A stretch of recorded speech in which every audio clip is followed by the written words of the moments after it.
Oh no, there are too many of them. This is useless. We're done for.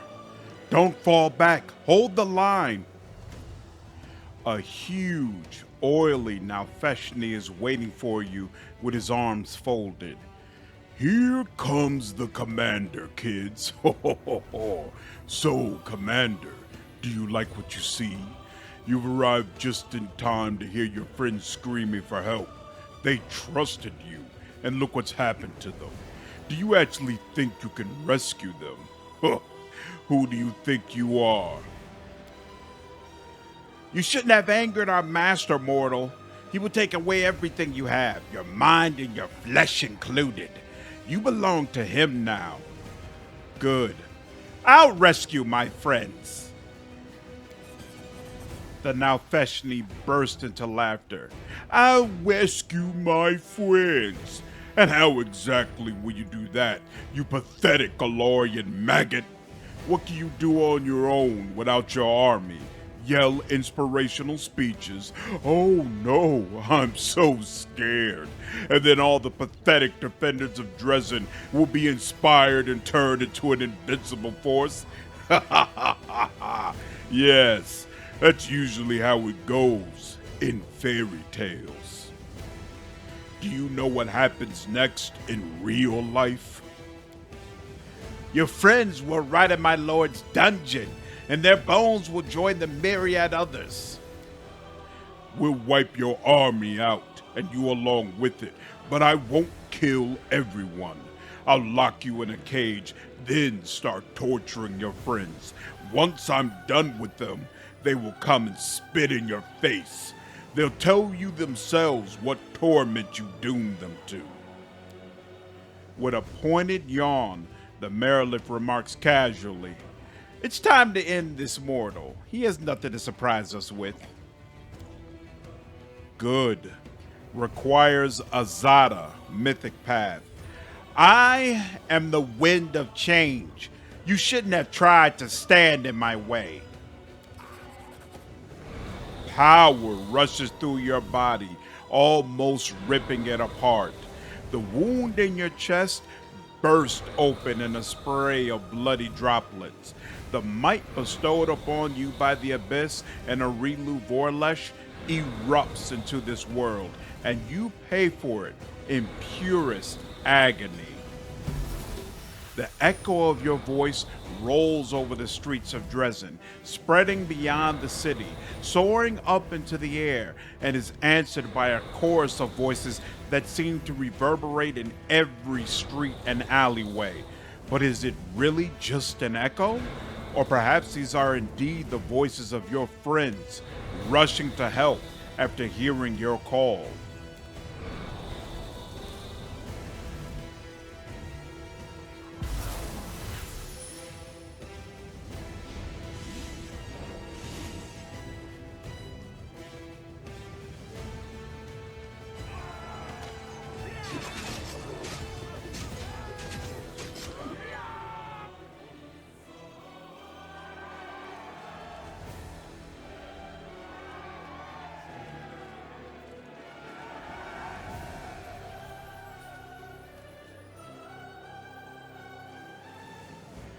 Knight Commander, at last we meet.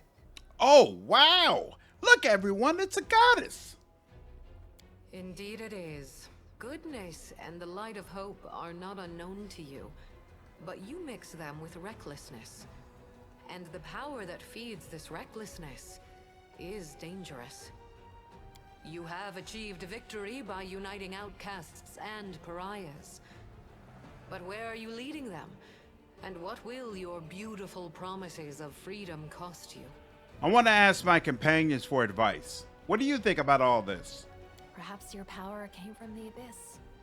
That your beautiful soul has cleansed it of all evil.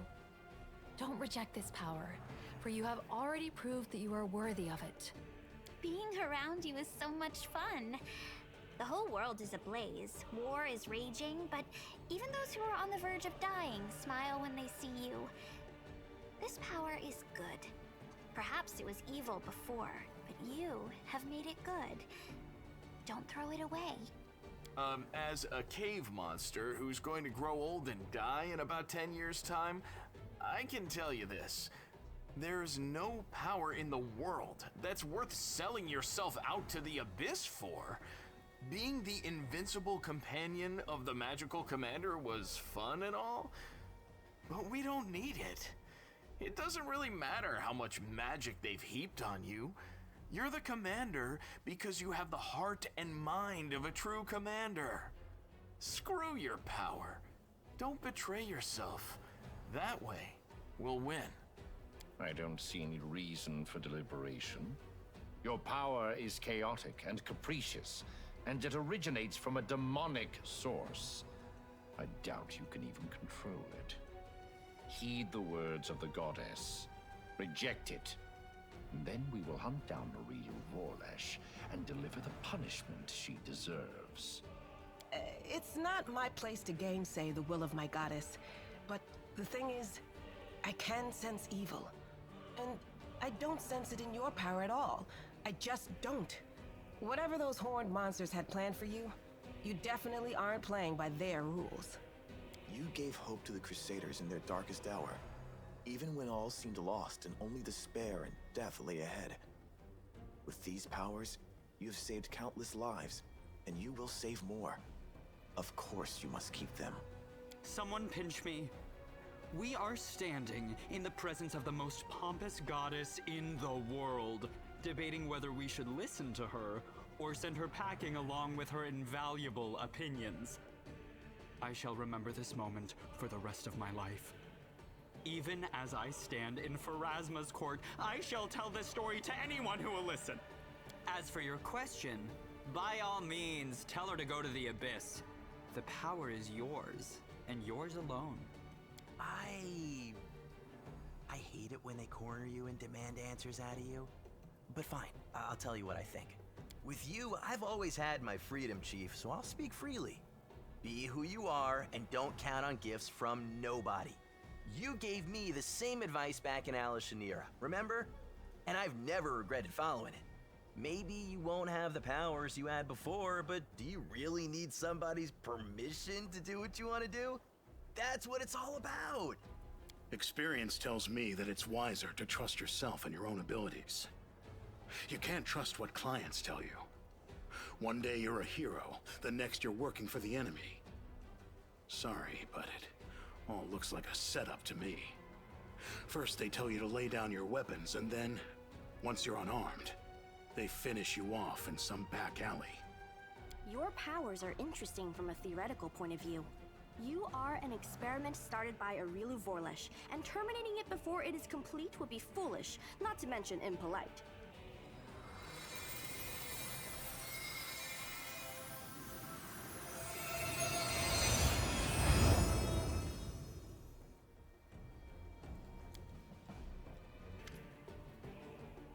Requires Azata, mythic path. Perhaps I could have rejected this power, but how can I abandon my people and my dragon? Your pride will destroy you, and perhaps all of Golarion with you. But I shall not intervene now, so as to avoid causing even more suffering to this world. Farewell. You are the embodiment of the Song of Elysium, a living symphony of freedom and joy. Grumbling under her breath, Anivia picks a burr from her clothes, wipes colorful alchemical goo off her sleeve, empties acorns out of her pockets, and shakes something that looks suspiciously like confetti out of her hair. Just look at this. You left the city at the mercy of the free Crusaders, and see what they've done? I don't know if they're manning the defenses or rehearsing a circus act, but I'm not really mad, of course. You all gave the demons such a thrashing they probably haven't even come to yet. Erebeth would lose her mind if she could see what they've done to our beloved barracks. I'll need to be the first one to see her and tell her everything. Ease her into it, prepare the grounds, put things in perspective. Anivia smiles, either pleased at having banished the demons or imagining the reunion with her wife. It's good that you're not mad at me, Anivia. Wait, you see, that came out wrong. I didn't mean to say that I was the one who wrecked the barracks. I'm glad to see that life has been restored in the city. Me too. You can smell it in the air even. Feels like spring already. Avu turns her head and takes a decisive sniff. Anivia, are there still Vescivores in the city? There were until very recently. We've known where their queen was for a long time. Only problem was we didn't have the strength to take her on. But with you back, the tables have turned. While you were sticking it to that gluttonous pig Orangofta, our troops made their way to the Vescivore queen and crushed her into the cobblestones. The city is now bug-free. It's over. It's really over. Thank you, Anivia. No, boss. Thank you. I don't know what would have happened if you had truly gave in to the swarm, but I can't imagine it would have been anything good.